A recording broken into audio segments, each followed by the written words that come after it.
All right, good morning, everybody. Thank you for joining us here at the Magruder Family Resource Center, and I'll look to our friends in media. Are you all good? Everybody ready? Okay, good. Well, I know we've got so many folks here, some of our friends and colleagues on the Metro Council. I want to celebrate Quante Toombs, Jennifer Gamble from our Metro Council. Thank you all for joining us. We know how much your partnership and collaboration means to the project of North Nashville.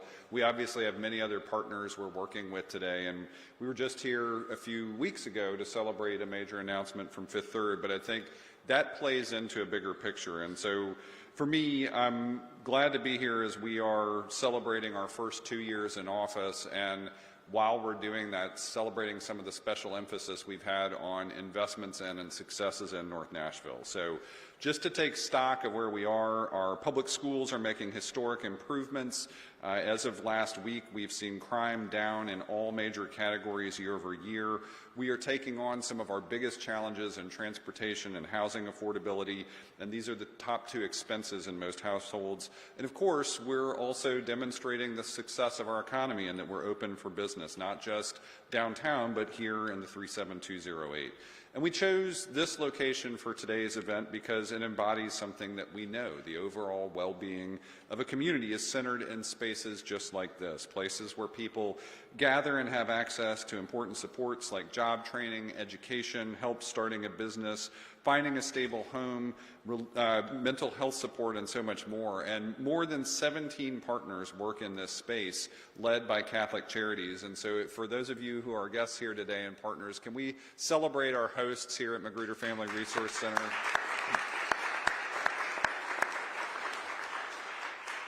And my hope is that the namesake of this building, Curly Magruder, would approve of a lot of the work that's happened so far. She was a civil rights leader and a community organizer. You can see her mosaic at Elizabeth Park along with 4 other North Nashville women and leaders, and she cared deeply about this neighborhood. And we know that everybody here cares about it too. We show that care best through action, not just words. And so we've got a lot to show today and many friends to help tell the story of what's been happening, a story of resilience and renewal and also investment. We've been working on a number of funding opportunities here in North Nashville, including a big win we just announced with Fifth Third, a $20 million investment taking place over 3 years from Fifth Third Bank's neighborhood program. And you'll hear, yep, that's worth celebrating. You'll hear a little bit more about it, but that's not the only thing we've been working on. I think everybody here knows that keeping a neighborhood vibrant takes many partners working together on multiple fronts: education, childcare, healthcare, behavioral and mental health, third spaces, transportation, energy, the built environment, economic and community development, better access to food, better access to services, and more pathways to opportunity. And we've summarized the highlights of the work that we've been doing on all those fronts in a handout, but we're going to dive into the details over the next few minutes, starting with healthcare. And a strong public safety net facility is a critical piece for the neighborhood and the city, and I want to thank Nashville General Hospital and Meharry Medical College for coming together on a new professional services agreement that restores the relationship between the city's first hospital and its premier training institution and reinforces their shared mission, improving health care for underserved communities. I know I saw Dr. Elders, and we've seen several board members and representatives of these important organizations, so thank you, Dr. Elders, for your leadership on that. Yeah, very worthwhile. We support that mission in other ways too, including the Heart of Nashville Wellness Program at Matthew Walker Comprehensive Health Center. Shockingly, almost half of people in North Nashville live with hypertension. The Heart of Nashville program focuses on reducing alarmingly high rates of blood pressure in 37208 while applying things that we've learned to inform how all of Nashville can be healthier. And it is supported by a $1 million investment we made from Metro very early in this term. They've created the city's first wellness opportunity zone right here in 37208. So I'm going to hand things over to Matthew Walker Comprehensive Healthcare Center CEO Katina Beard for the details on that initiative, followed by the director of our Metro Public Health Department, Dr. Sammy Ariola, to share more about the important work we're doing on public health in the city of Nashville. So Katina, thank you so much for being here. thank you, Mayor O'Connell, for your invitation to speak today about the Wellness Opportunity Zone that is being led by Matthew Walker Comprehensive Health Center. We are one of the leading healthcare partners in North Nashville, along with Nashville General and Meharry Medical College in their clinics. Through our Wellness Opportunity Zone, we have created Operation Pulse, which is focused on reducing uncontrolled hypertension in North Nashville, specifically 37208, 37209, and 37218. When we received the data from the Belmont report, it was shocking to us that we are sitting in a community with so many resources, and yet our residents were not thriving in the health ways that they should. And so together, under the leadership of Nashville Health and Mark Yancey as the CEO, we were able to convene partners, Matthew Walker, the National Food Project, Senior Ride, Belmont University, Meharry Medical College, and others to think about a way that we can approach providing health care differently. Not that we would change it in such a dramatic way, but how could we improve the health outcomes of the individuals in North Nashville, specifically focused on uncontrolled hypertension. And so what we did was that we sought and looked into our own patient data and identified that we had just about 800 North Nashville patients that were diagnosed with hypertension. And then we drilled down and we identified another cohort. And so now we are managing about 245 patients just in North Nashville that have uncontrolled hypertension. Well, not today. About half of them have come into controlled hypertension because of the work that we have done. The funding that has been provided through the mayor's office has helped to fund the visits that are provided to majority of uninsured patients that are under 65 years old. And so it's important to know that we are there and available to provide services to individuals regardless of their ability to pay, and this funding through the mayor's office has made that possible. The funding has made it possible for us to distribute about 2,400 meals, heart-healthy meals to patients who are in this program, and not just that they come to our site to receive these meals, but that we have now bridged a partnership with DoorDash, that those meals are delivered to the homes. And so it's not just for the individual, it's for the family. And so as I tell people, if you've ever been that one person in the house that's trying to get your health together or your weight together, and you have to eat a certain meal and the rest of the family gets to eat whatever, right? We wanted the entire house to have an opportunity to have heart-healthy meals. And so that's part of what we have done. And so through this work, we have identified other opportunities in North Nashville that will benefit from the Wellness Opportunity Zone. We will be working towards a maternal health project that seeks to improve the maternal health of our women in our community and reduce infant mortality in our community, and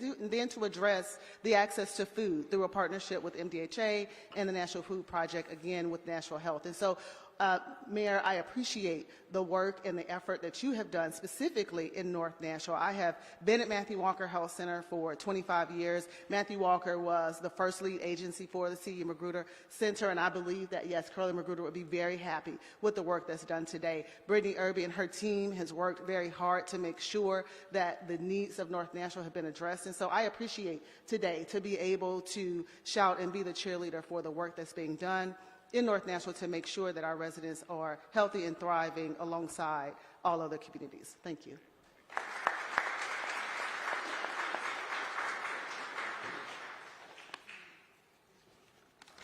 Good morning, everyone.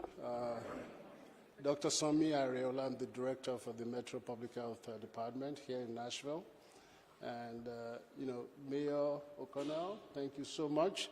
And you'll understand kind of some of what I say about how friendly to public health this mayor has been. Health is very, very broad. And today you are going to hear things about housing. You are going to hear things about education. You probably, so many other things around parks, around what I call creating conditions across the county that allows everyone, no matter where they live, no matter what they look like, to have the opportunity to achieve optimal health. That's what a lot of the programs that you are hearing the mayor has done in the last 2 years. Transit, that's health. Housing, that's health. Affordable housing, healthful housing. Whether people have access to healthy food. We tell people at all times you can only choose from the options that are available to you. So access to food is important. Those are health. Health is not just about coming in for your COVID-19 shots or immunizations. It's impacted by so many factors. And health It's not just about physical health, it's about mental health, it's about emotional health, it's about social connection. And so really, really proud to be working as the health director in a city that gets that. Working with a mayor that gets that. From the time that I spoke with him during the interview process, I've had to, I've done this for a few years, and many times a bigger part of my work is convincing elected officials and policymakers that health is that broad. It makes it easy when you're working with somebody who gets it. And so again, really, really appreciative of the collaborative effort. I wanted to mention a couple of things. Nashville Strong Babies program, which I know the mayor touts a lot also.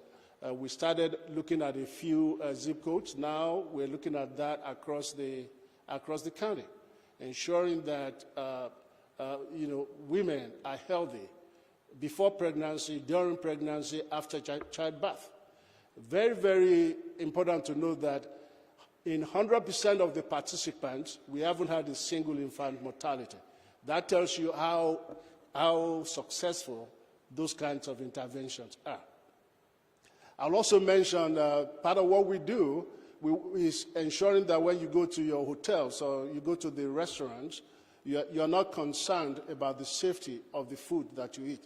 In fact, you're eating in Nashville assuming that the food will not make you sick, it will make you healthy. And so that's why we do a lot of educational activities, and that's why we also do inspections.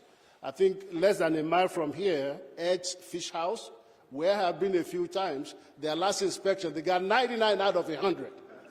Yes. And back when I was here, I know him very well. I'll speak to him, and he gets it. So when we do those things, we're not there to be punitive. We're there to work with people so that everyone who lives, works, plays, comes around here, know that when they visit our restaurants, our food is not going to make them sick. Again, thank you, Mayor, for all that you do. It's not just about immunization. When you talk about transit, you're talking about health. Even how we run our prisons, how we do our zoning, how we police, all of those things impact health. So very, very happy again to be working with a mayor who gets it. Thank you.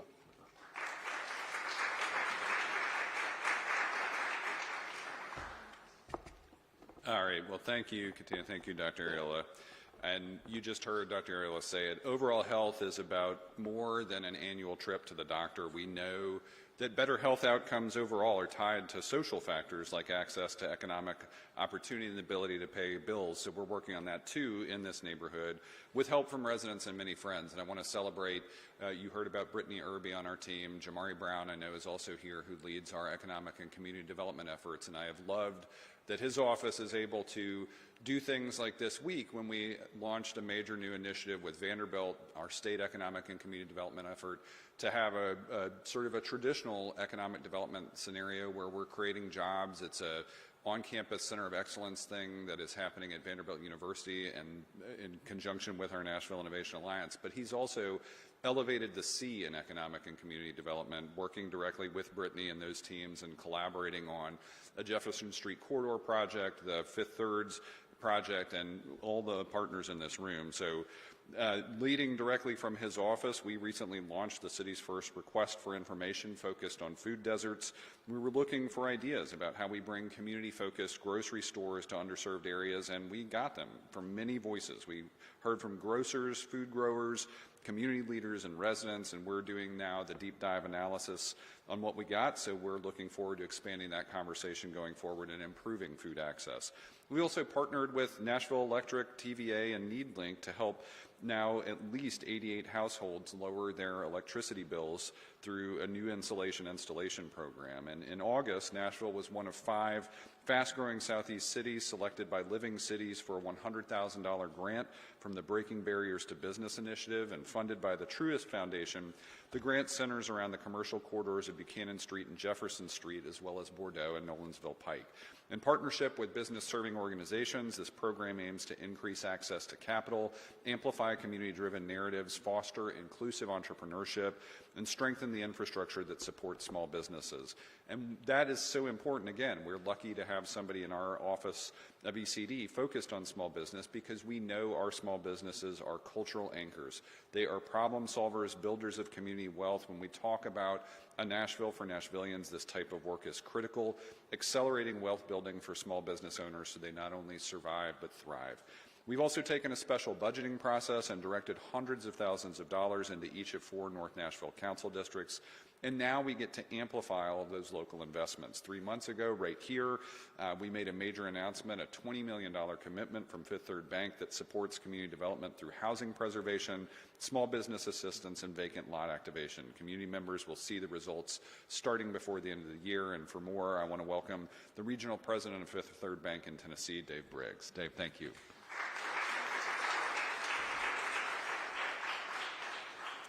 Good morning, and thank you, Mayor O'Connell, for your leadership and partnership. At Fifth Third, we're deeply committed to building stronger communities, especially in places like North Nashville, where disinvestment has held back opportunity for far too long.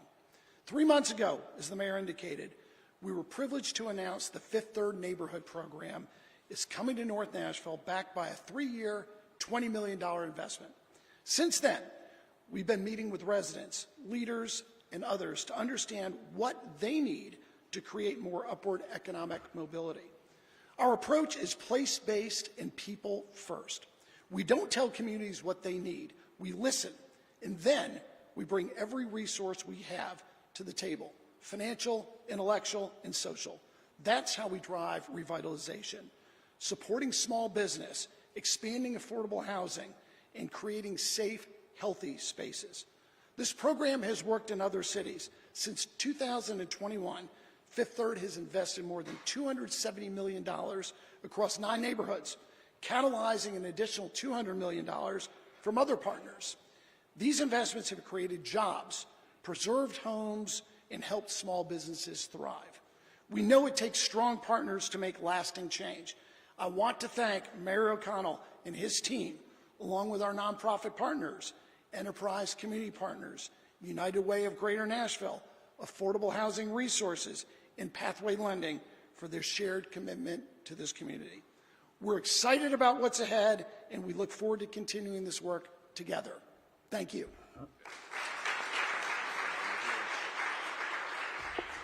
Thanks, Dave, and thanks to all of those committed partners. Housing is easily one of the biggest pressures on affordability in Nashville right now, and thanks to those partnerships, we are making progress. You can see it firsthand about 2 miles from here in the 6 new homes constructed by Clark Memorial United Methodist, the oldest black UMC in Nashville. The church built them right next door to their congregation campus, and the city of Nashville contributed $400,000 through the Barnes Affordable Housing Fund and an additional $100,000 to upgrade the water line through Metro Water. To me, this is a crystal clear example of the power of that partnership with our faith communities to improve the neighborhoods around them, and it's why our planning department has initiated a faith-based development institute to accelerate this positive and impactful trend. All of this work is underpinned by the ability to get where you need to go, simply put, to get to school, jobs, friends, doctor's appointments, the grocery store, the game, and all the places in between. We've made major steps toward improving that access with the opening of the Dr. Ernest Rip Patton North Nashville Transit Center a little over a year ago, just up the road. 7 bus routes now connect directly through that facility, and riders can now reach 2 universities, 4 middle schools, 2 high schools, 6 medical centers, and more than 64,000 jobs, all within a 30-minute window and without having to go downtown to transfer. It also tells a story honoring the past, present, and future of North Nashville through art installations like the sidewalk inlay that shows you the spots on the bus where the Freedom Riders took their seats. And on Saturday, October 11th, we'll mark the 1-year anniversary of the center with a community celebration from noon to 3 p.m., so I hope to see people there. Our built environment can influence communities in both positive and negative ways, as I think everybody here knows. This community remains impacted by the consequences of the highway infrastructure built many years ago through Jefferson Street, But this generation of community leaders is transforming that infrastructure right now. Under the I-65 overpass on Arthur Avenue, a local artist is changing the environment under the interstate into a place of light, art, and beauty.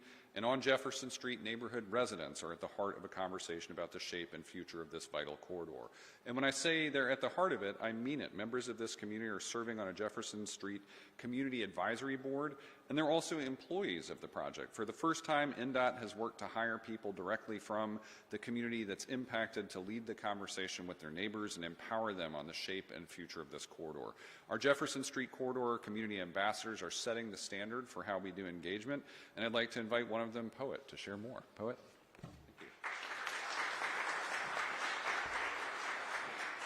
Good morning, everyone. I'm Poet Williams. I am a community ambassador. Thank you for that, Mayor O'Connell. I'm definitely excited to speak about the Jefferson Street Corridor Study, an important initiative by Choose How You Move. Our goal is to collaborate with the community to create a safer and more accessible streets while preserving the beloved characteristics of the Jefferson Street Corridor. We've been hard at work for the last several months, officially kicking off the project in May. This effort will span until the summer of 2026, emphasizing the importance of community engagement throughout this process. My role as a community ambassador is to support the extensive outreach required to ensure that we gather a diverse perspective from all segments of our community. It's crucial that everyone's voice is heard, as this will shape the future of our corridor. I would like to take a moment to acknowledge my fellow ambassadors that are in the room and the entire team that is working on the Jefferson Street Corridor. If you can raise your hand if you're in the room.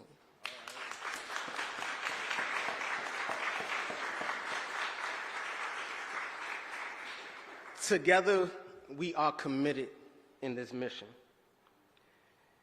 We're actively working with residents as well as leaders in faith, education, and business who sit on the Community Advisory Board. Their insights are very vital, and we look forward to fostering a collaborative effort together.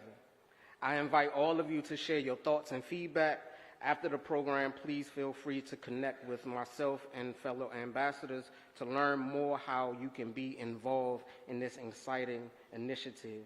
I thank you for the time, for being part of this important conversation about how we will solidify the Jefferson Street Corridor. Thank you.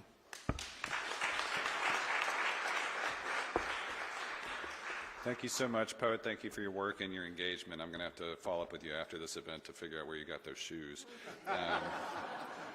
So I have lived in a nearby neighborhood for almost 20 years, and what I have heard over and over again from my neighbors who have lived on and around, worked on or near Jefferson Street is, yes, they all want to have their voices heard. And so we also want to elevate the voices of their children, too, a rising generation, and accelerate their opportunities. And 1 month ago, we launched a new early college healthcare program at Pearl Cone. It's an opportunity to earn 2 diplomas at once and get a head start on healthcare careers. And I also got to celebrate Metro's first cohort of double graduates at commencement ceremonies just a week apart, where graduates at Whites Creek High School already had their diplomas in hand from Nashville State from their commencement from the early college program. Metro now has 5 early college programs, and the new one at Pearl Cone is made possible thanks to that incredible partnership with Nashville State, Ascension, St. Thomas, and Vanderbilt University Medical Center working together.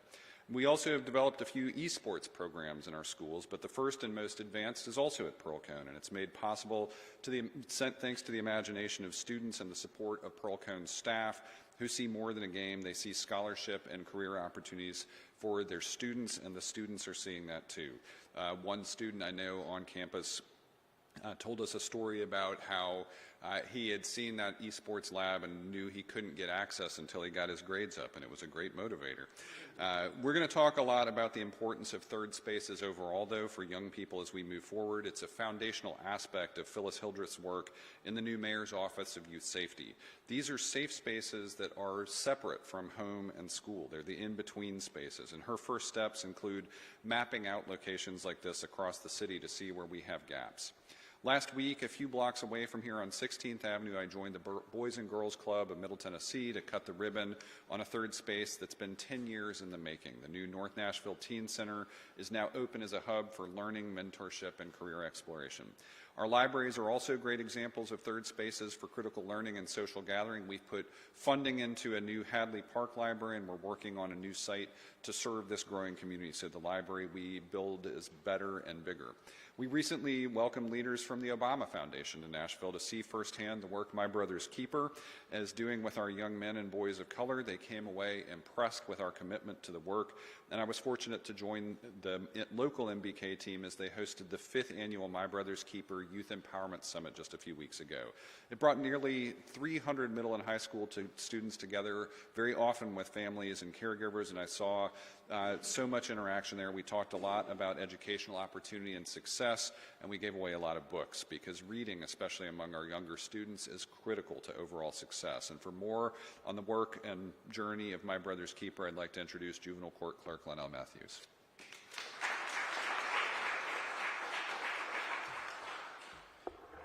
Thank you, Mayor O'Connell, and thank you to all today's speakers. Hearing the progress across health, housing, investment, transportation, and education reminds us that Nashville's future truly belongs to Nashvillians. For the MBK Nashville Partnership, which consists of the Mayor's Office, the Juvenile Court Clerk's Office, Metro Nashville Public Schools, collaborating with community partners like Urban League, the Community Foundation, and United Way, our focus is on young boys of color and their literacy journey, because we know that reading by the end of 3rd grade is a turning point for education and life outcomes.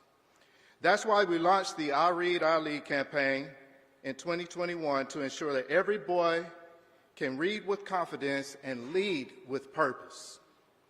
The data tells a powerful story.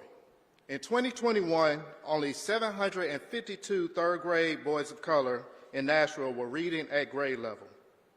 Today, that number has climbed to 1,081. That's nearly 330 more boys now reading proficiently, and overall growth of 44% in just 3 years. African American boys have seen a 68% increase in reading proficiency during that time. Latino boys are showing steady gains even as we push for greater growth. Indigenous boys, though small in number, have made remarkable strides, and our Asian and Pacific Islander students have crossed the 50% proficiency mark. These aren't just statistics. Each number represents a child in our classrooms. Kids at Napier, Tom Joy, Warner, Belshire, Ida B. Wells, and right here in North Nashville at Robert Churchwell, Jones, and Cumberland Elementary Schools. It represents families who now see their sons opening books, reading out loud, and dreaming bigger about what's possible. This progress, although it should be celebrated, is not the finish line. It's proof that change is possible when a city invests in its children. If Nashville can move the needle for literacy in just 2 years, imagine what we could do in the next 2. In the coming weeks, you will hear more announcements about the hiring of MBK Nashville's first director, thanks to Mayor O'Connell, and some national investment toward our goals. Together, we can build a city where every child, regardless of zip code, can read, lead, and thrive. And we will, as we work toward becoming a model MBK community for this nation. Thank you.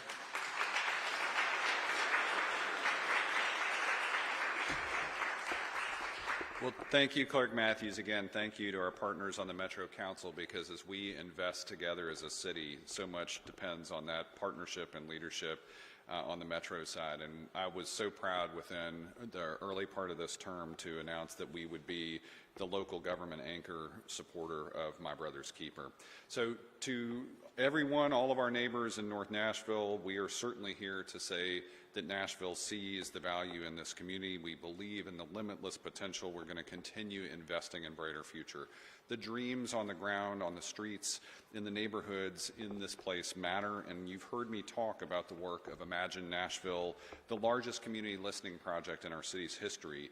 And the consultant on that project came up with a tagline for the city based on the feedback of our residents: Nashville, where the neighborhoods are the stars.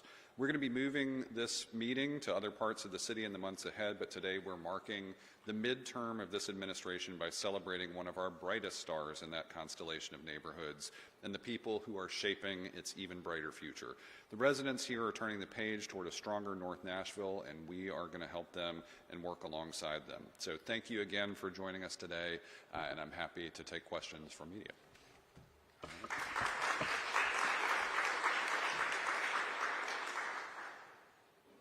Hey, yeah. Last week there was a report released by Metro Social Services about murder in North Nashville specifically, showing that there was a high concentration of food deserts here. We know that you're evaluating all of the responses from the initiative.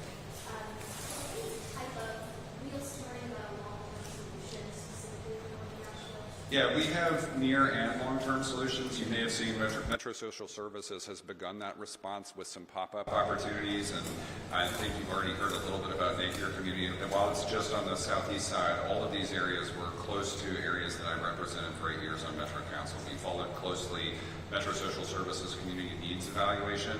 But I think what's going to happen next is the response to that R5. We're lucky to have organizations like Napier Kitchen Table, like the Wellness Opportunity Zone that is focusing on nutrition that supports the other healthcare issues that are related to hypertension and high blood pressure. So there are a lot of things working in concert. I think one of the challenges in the near term has been, for instance, the temporary closure of the Monroe Street Kroger, but I will say Brittany Irby worked directly with Councilmember Jacob Coupin and others to make sure that people knew what other resources were available. For instance, the Nashville Farmers Market, which accepts EBT, and so we're trying to make sure there's information in the community as much as anything, but also we're trying to level up resources, and you'll hear more when our RFI analysis is done. So yeah, we're very aware of the situation, and we appreciate MSS's leadership and the near-term response. Yep. Yes. I know we've talked about this before, but the housing infrastructure study is underway.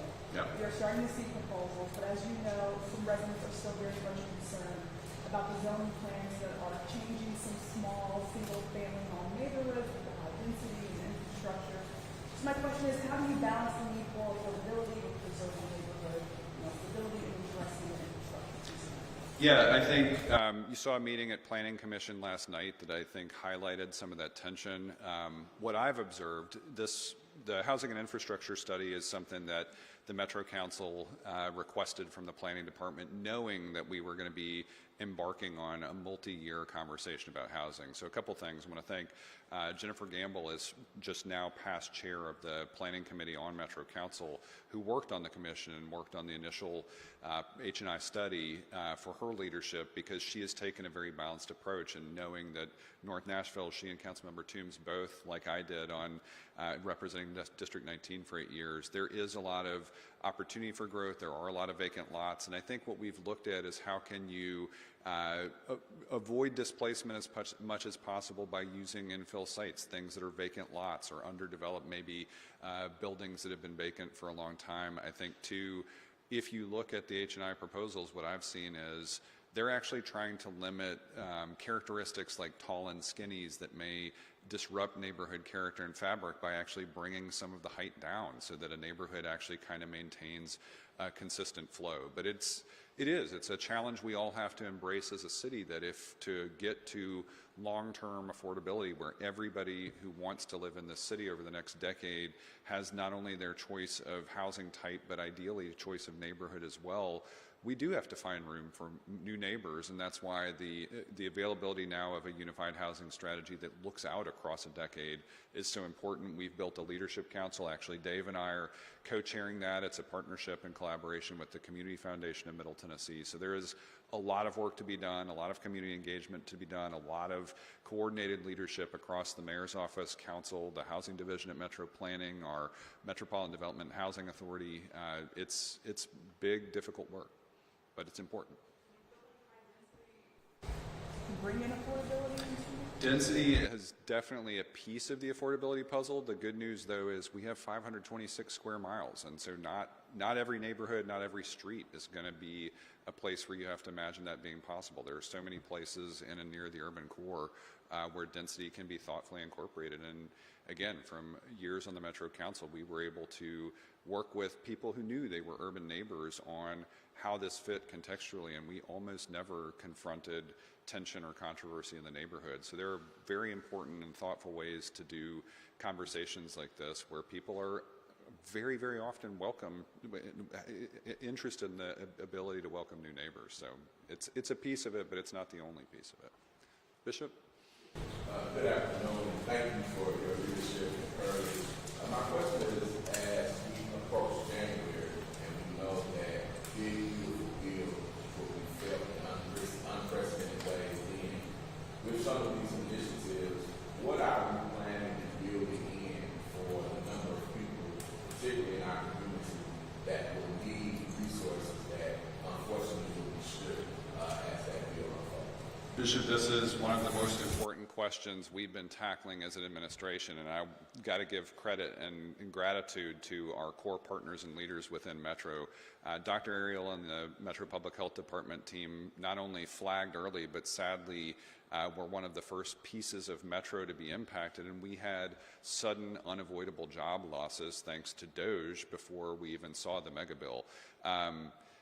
This is going to be an ongoing challenge. I will tell you one thing that I've been so grateful to have partnership and leadership from Metro Council members on, though, is we're redoubling on a lot of local investments. We saw this opportunity with Nashville Strong Babies, and our office made a recommendation to strengthen that funding, and Metro Council actually built upon that initial larger investment. And so that program we expect will be intact. Similarly, this year we made the largest ever new investment in Metro schools because we know our commitment to public education is going to be where the resilient future of opportunity for the rising generation is going to be built.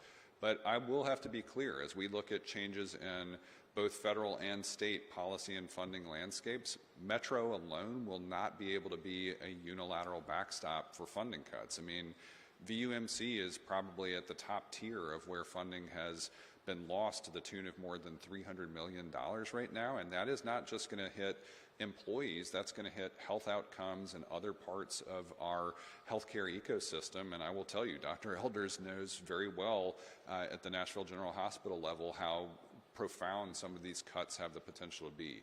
The good news is we've taken stock of that. Our finance department in Metro worked very closely with the Department of Law very early on, starting in this past January, to do some analysis of where our risks were, and we're trying to quantify those risks both within Metro and adjacent to Metro, and there are a lot of risks right now. So this conversation, though, is one of the key pieces of that response. Yeah, hang on. We saw this week that Metro's kind of audit the homeless department, looking at kind of those fiscal cliffs that are created by, short-term funding and used for long-term projects. Are you guys looking into that, just piggybacking off of this conversation? Yeah. How much of this can go, just one-time funding versus reoccurring? Yeah, it's an important question, and I'd say maybe the two biggest things are things we've tackled, and mostly with Metro schools, where I think the biggest analysis was, and we knew that ESSER, the one-time federal funding that went directly into schools, was going to leave a big gap, and we covered that for 1 year, but it was one of the most important elements of this year's budget cycle, was making sure that we could build that bridge durably so we didn't hit a cliff on the schools funding side.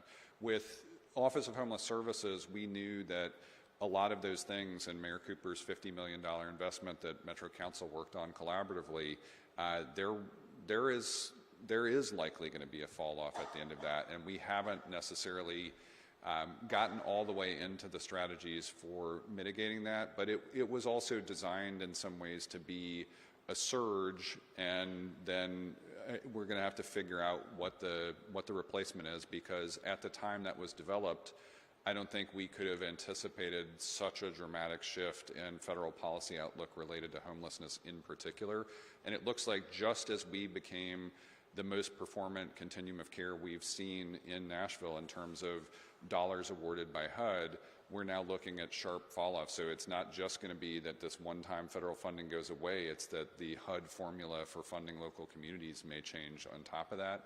So I think we'll use the audit process, we will use analysis of our entire, we had a COVID oversight committee that you're probably aware of, and we'll probably take some of what we learned from that committee to structure things into the budget going forward. But just like as with Bishop's question, we won't be able to probably, it's that one-time $50 million investment isn't going to be something where we are able to sustain that easily as a continuous investment.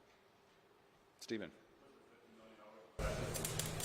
I think overall it was effective, but you probably are aware it was broken up into some amount of support for long-term housing, some support for rapid rehousing, some support for services, and some support for security. So some of it was intended to be short-term, and some of that is also recognition of, even before it was the Office of Homeless Services, the Homeless Impact Division worked on what was called a housing crisis resolution system as part of its strategic plan, and I think this was to try to give us some lessons in what an HCRS might look like on the ground. So we're still doing some analysis on it. I'm sure the audit process will be helpful in that. The COVID oversight review process will be helpful in that.